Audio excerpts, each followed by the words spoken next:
and start because I can trim it up. And I will go ahead and sit down. Okay, are you ready? Mm-hmm. Okay. Hey class, I am sorry that we are remote today and we can't be in person, but I thought that I would share a video with you about waxing. I know this is curriculum we've gone over before with both of our classes, but I really wanted to take a second and just kind of dive into it a little more detailed with you and just give you a good refresher and a good reminder. My juniors are going to be starting customer service very soon. My seniors are going to be taking boards and being a stylist in a salon, and I just wanted to give you a good refresher on things that kind of put you above a lot of other people that you're not a stylist that just waxes eyebrows, but you also kind of bring that esthetician training into your facility and just kind of puts you above the rest as far as your client care and customer service. So I have my model here, Deb, today, and she needs a great eyebrow cleanup. So I want to talk you through my prep table a little bit.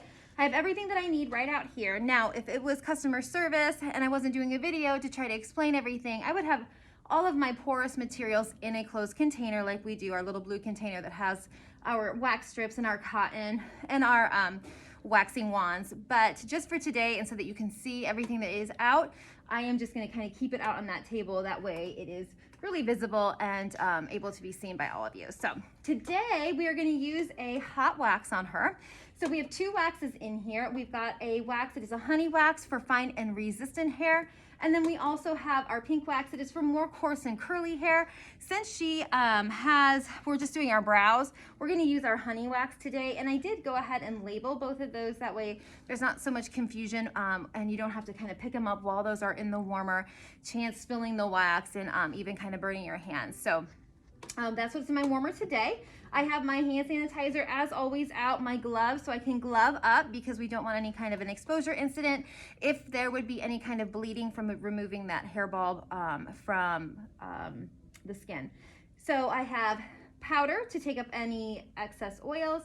I have some cooling serum. That way after she is waxed, I can put that on there and she can get a nice cooling aloe on her brows and kind of help with any of that pain and stinging that is associated with waxing. We have an oil remover and a cleanser so that I have a nice clean canvas to work from.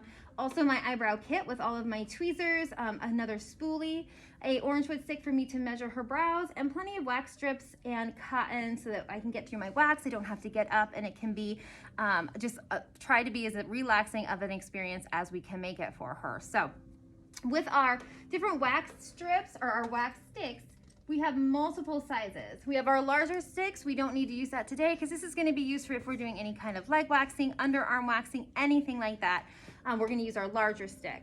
Today we have two different kind of sticks that are an option. We have a smaller wax stick, and then I also have a baby wax stick that has a point on it. So if you wax and you see that maybe there's another area that you want to take off, we never want to re-wax over the same area. So these baby sticks are kind of nice that we can take the point of that, put it in the wax, and have something to work with that is just going to be a very small micro tool to get any hairs that we did not get out and then not have to re-wax over that skin that's already waxed. So also my orange wood stick comes into play here because this is a great measuring tool. So when we measure for brows, I'm going to have you close your eyes, Miss Deb. We want to put that orange wood stick right along the side of her nose. And that's about the width that we want her eyebrow to come out, okay? Anything that is past this orange wood stick right here in between the eyes is what we're going to wax out. This orange wood stick is great because then we can kind of take it and we can take it from the corner of her nose and put it at a 45-degree angle, and we can see that is about the length that we want her brow to be. Now, if your client does not have brows there, you can definitely encourage them and educate them on how to fill their brows in so that they have a really nice shape. And then again, taking from the corner of the nose and pulling out, we can see where we want the arch of that brow to sit. So this is just really a tool. I don't use it to wax, but it's something good to have to kind of also have a good consultation with your client. So just like with hair color and with hair cutting and everything else that we do, consultation is hugely important. You want to make sure that you are providing a service that they are expecting. They're going to get the results that they are expecting, and you are going to leave with happy client and great referrals. So, I usually take this mirror when I'm doing a wax. I'm going to hand it to my client, Deb. Okay, Deb, can you see yourself in the mirror? Mm-hmm. Perfect. Make sure your mirrors are clean. Sometimes they get super gunky around here. So make sure that they can actually see their reflection in the mirror. I know sometimes when we hand them for haircuts, they are covered in hairspray, covered in makeup. Make sure that your makeup mirror is clean so that they can see and you can have a thorough consultation again. So Deb, when I look at your eyebrow, I see right about to here, right where that corner of that eye is, I'm gonna take off that hair that is right there in the way of giving you a nice brow shape. From there, I'm gonna probably extend that brow and make sure the end of your brow is right to there. You do have some hair there. We just kind of need to clean it up. And I'm gonna give you a nice arch that kind of has its peak right about there, kind of right diagonal across your iris. Does that sound good? Mm-hmm. Is there a preference that you have with your eyebrows? Do you like them thinner or thicker, or do you just like them shaped up and trust my judgment? Trust your judgment. All right. So with that said, there may be clients that they do not want tons off of their brows. So for example, men that come in to have their eyebrows waxed, they don't want a firm arch. Most of them do not want a firm arch. They just might want some manscaping, I call it, where we take off just a few of those brows that might be creeping down into their eyelid and maybe clean up a little bit above, but they are not going to want a full eyebrow arch. And then you might have some clients that they want a very thin eyebrow. They might want a pencil in their eyebrow, and they might want you to take them way thinner than you had anticipated. Just like hair cutting, I feel like with waxing, I can always take off more. I can't put it back on. So to be a little bit cautious is, I guess, sort of the way I play the game, and just if I have to go back in with my micro tool and remove a little more of that eyebrow hair, I'm happy to do that rather than have a client that's upset. And I think we all have had an eyebrow wax where we walk out of there and we've had a facelift because our eyebrows are so very high now. So again, making sure your client consultation is really, really thorough is very important. So I'm gonna come around the other side and actually start her eyebrow wax, and I'm just gonna do one eyebrow so that I don't have poor Deb on the video forever and ever. And I'm gonna have her turn her head just like this. Can you turn just a little bit toward that way? I'm gonna come around on this side, just like with any other service that we're doing, make sure that your working products are gonna be on your side of your working hand. I love that we have carts that we can kind of wheel wherever. We've got chairs that wheel wherever. We can kind of work around our client, but just work smart and have everything that is going to be really easy for you to access. I'm not going to sit behind her. I'm actually going to come around the side of her. So all of my products are going to be lined up right there, ready for me to go. And then if I sit down, I would just sort of wheel this around the other side and go ahead and take care of that left brow. I'm going to start in the middle just because, especially with waxing, some people are really tender. Some people do not like pain. You might have a virgin waxer and they're really, really nervous, and that middle part of your eyebrow is going to be way less sensitive than the skin that is right underneath. So you might see different YouTube videos where an esthetician will wax on the left and then in the middle and then on the right side of their client, and that's fine. It's not wrong to do that, but I like to start in the middle because I feel like it's a good place to start. It kind of gets them warmed up to the feeling of that wax, and kind of gives you just, I think it's just a nice introduction to do that middle section, and it really doesn't matter if you do it first or last. So that's just my personal opinion and the way I like to wax. So I'm gonna go ahead and first sanitize my hands, just like with anything, especially these days with COVID. We wanna make sure that we have the most sterile and most sanitized environment we possibly can have for our clients and for ourselves, because not only do we do all of these things, wearing our mask and cleaning our stations and cleaning our facial beds and washing our sheets and our towels, not only are we doing that for our clients' protection, but also for yours. So just make sure you're a good advocate for yourself and take that time to sanitize before and after clients. I am going to pop up here and come around the other side.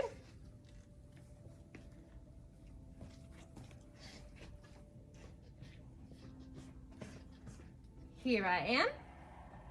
And I don't think you can see, but I also have my garbage can right underneath me that I can go ahead and throw any of my waxing strips, my waxing implements right in that trash can. You're not gonna see a lot of me, but you're gonna get to see a lot of my hands working here. So I'm gonna go ahead and apply my gloves. Again, so that we don't have any kind of, we don't risk an exposure incident if she would have any kind of bleeding.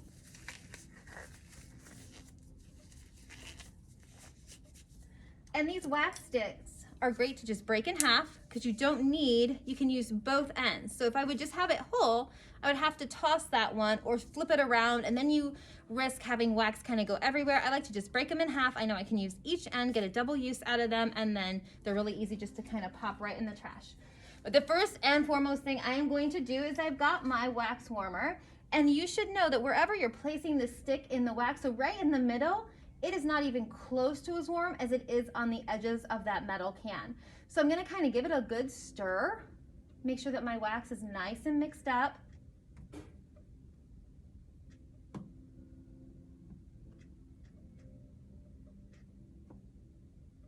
Think about when you microwave things, like let's say, I don't know, I microwave Bob Evans mashed potatoes for Gabe all the time. And so all the edges get really hot and then that middle is cold. It's kind of the same thing with our wax. We want to make sure that it's nice and evenly tempered. Throw that away. And then I'm going to test it on myself. This inside of your arm works great for that. It is a little more sensitive than your hands and stuff like that. Also, it's pretty easy to get that wax off, but I'm just going to take a little bit of wax off. Remember, we wipe the one side. Make sure you don't have a bunch of strings that I'm going to cause a huge mess. I'm going to just apply it to my own arm carefully. I kind of tap it and drag it and lift up so that if it is too warm, I can get it off very quickly. It feels good to me, but I'm definitely going to do the same thing when I go to Wax Miss Deb. Feels good, looks good, good consistency. I think we are ready to go. I am going to have you turn back just a little bit towards me because I'm going to do this middle part. Okay, so what I'm going to do is break another wax stick. I'm going to clean my surface really well, and you can do all the cleansing and prep together. Even though we're just going to wax the one eyebrow, I'm just going to go ahead and cleanse and prep her. You want to make sure you remove any kind of pencil or brow powder that they have. You want to have a nice clean canvas, and you want to make sure that they are also disinfected. Just an antiseptic here is good. You don't necessarily have to buy what the wax company puts out, but just a skin antiseptic to make sure that her skin is nice and clean and ready to accept that wax. From there, you do not have to do this, but I like to apply a little bit of powder. It helps to absorb any excess oil in the skin, and it also just lays down a little extra barrier. Some people are just super sensitive, so it's really important that you take client intake cards. You know your clients. Some of our products have maybe nuts in them. Make sure your client doesn't have a nut allergy. Deb, do you have a nut allergy? No. All right, good. We're good to go. But know what products are going to be good and not great for your clients. You might not be able to use the almond oil to remove that wax residue. So make sure that you have a good understanding of your client's needs to give them a nice, safe service. Your powder doesn't have to be crazy thick, but just enough that you can see that residue on the skin. Again, it's just gonna kind of give her skin a little buffer between that hot wax.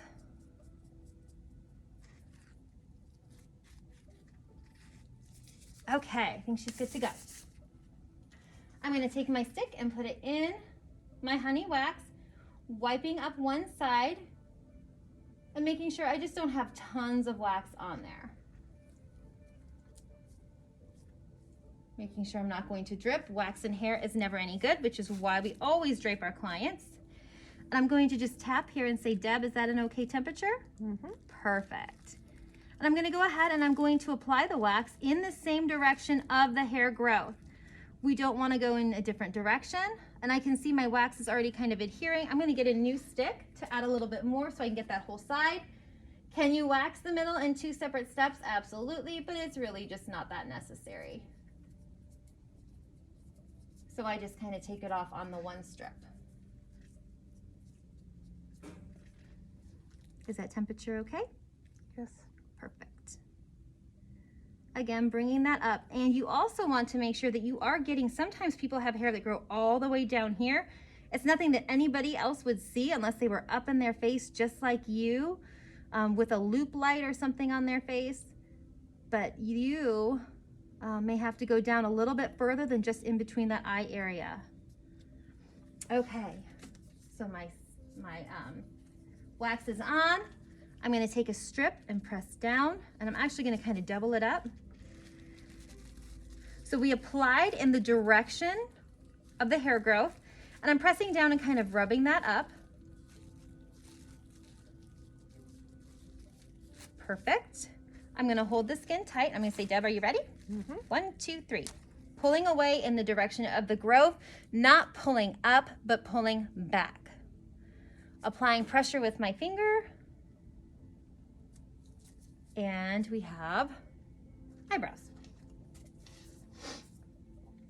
I am gonna take my cooling gel. I already had some out here, so I'm just gonna kind of rub that in and let it set a little bit while I do the rest of her brow.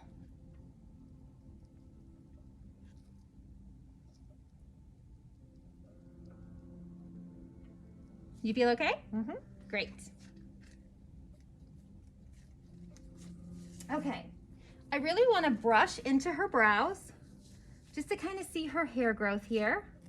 And I'm going to kind of just take a nice line and come right up and around. And I may wax just a smidgen above here just to give her a nice polished arch. Some people do not wax above the brow, and that's fine. You don't have to, you can tweeze. But I even feel like moisturizers and makeups go on better. The skin looks smoother, and you can get a little bit more definition. So I'm gonna take my wax stick again, break it in two so that I don't waste that whole wax stick. Put it in my wax, wipe up one side,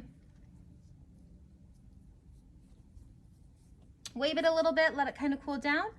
Again, I'm gonna kind of hold her brow a little taut, and I'm going to say, is that okay, Deb? Great.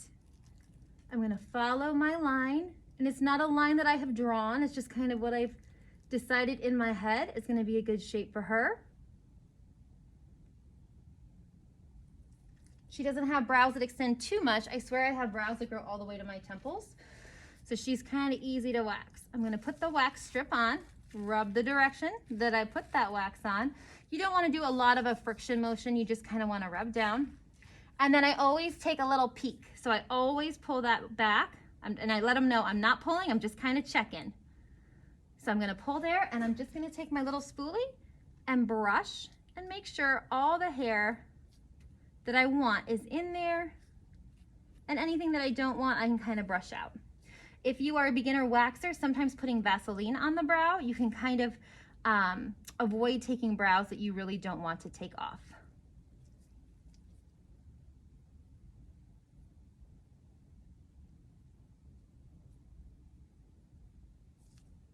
All right, are you ready, Deb? 1, 2, 3. Again, holding that brow nice and taut, pulling away from the direction of growth and across her face and applying pressure.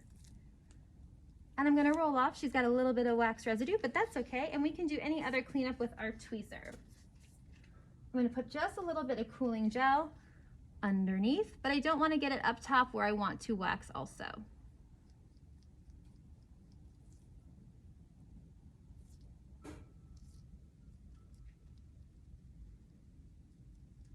Okie dokie. I'm gonna move her headband up just slightly and have her turn just a little bit more. One thing that I can tell with students when they're doing customer service is they're really afraid of having their clients move. It's okay, they won't break, and they really don't mind, especially like hair cutting, having that client put their head all the way down. When you're waxing, have them move their head in the direction that's gonna give you the best angle to give them an awesome service. She looks good. She only has a little bit to clean up over here. So again, same process. I'm gonna give it a little spin. Test my wax on her and make sure, is that temperature okay, Deb? Some of your verbiage is redundant, but you know what? It's okay.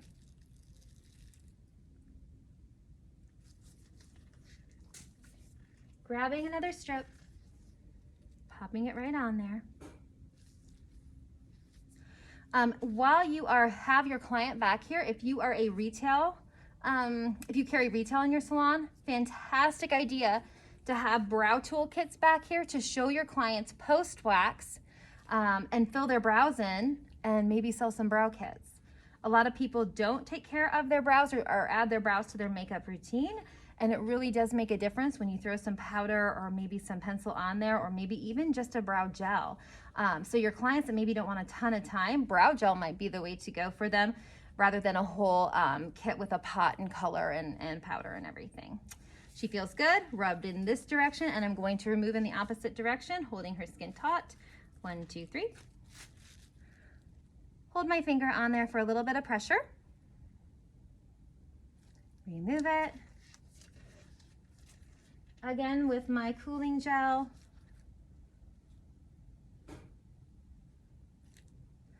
And I have a little bit of cleanup to do, but not tons. Her shape came out really, really nicely. Is anything burning or itching, Deb? You good? Good. Okay, so at this point I'm gonna grab my tweezers.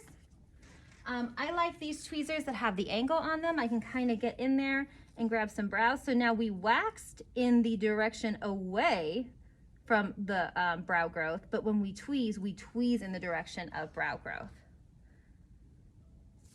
And she feels a little sticky, so I'm gonna use my fancy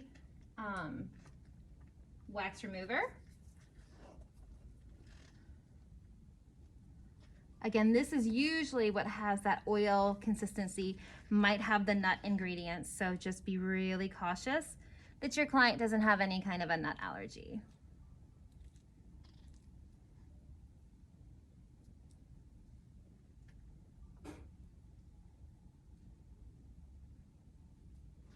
I'm gonna put that on there and then take another clean facial cloth and just kind of wipe that off. And that way you can get a good grip while I'm tweezing and not kind of be sticking to her face. I'm being very careful about the eyelid and the eye skin, the skin around the eye, really super delicate, and we don't want to cause any kind of trauma to that also.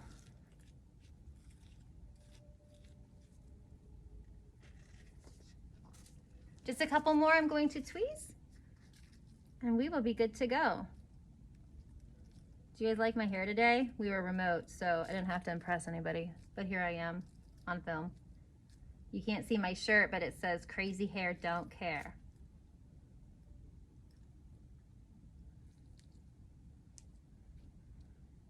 And I think she looks great. She's got a couple that are just a little long, so I'm gonna take my trimming kit. Now be really careful when you're trimming. Give yourself a little extra to come back down, because you can sometimes even cut a hole in the eyebrow. So I'm just gonna kind of comb up, and she's got just a couple little wild ones. I'm gonna trim up so that they lay down nicely for her.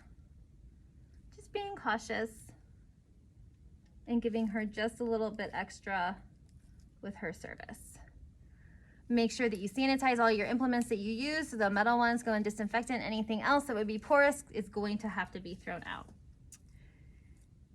All right. I'm gonna do one more swipe of her aloe just to kind of get her cooled off, and she would be ready to go. I'm not gonna do the other one on film. I'll just go ahead and take care of that off of film. But thank you so much for tuning in and watching my crazy videos yet again. I hope you are enjoying the snow a little bit. Stay warm and stay safe this weekend, and I will see you Monday. Thanks so much, guys. Bye.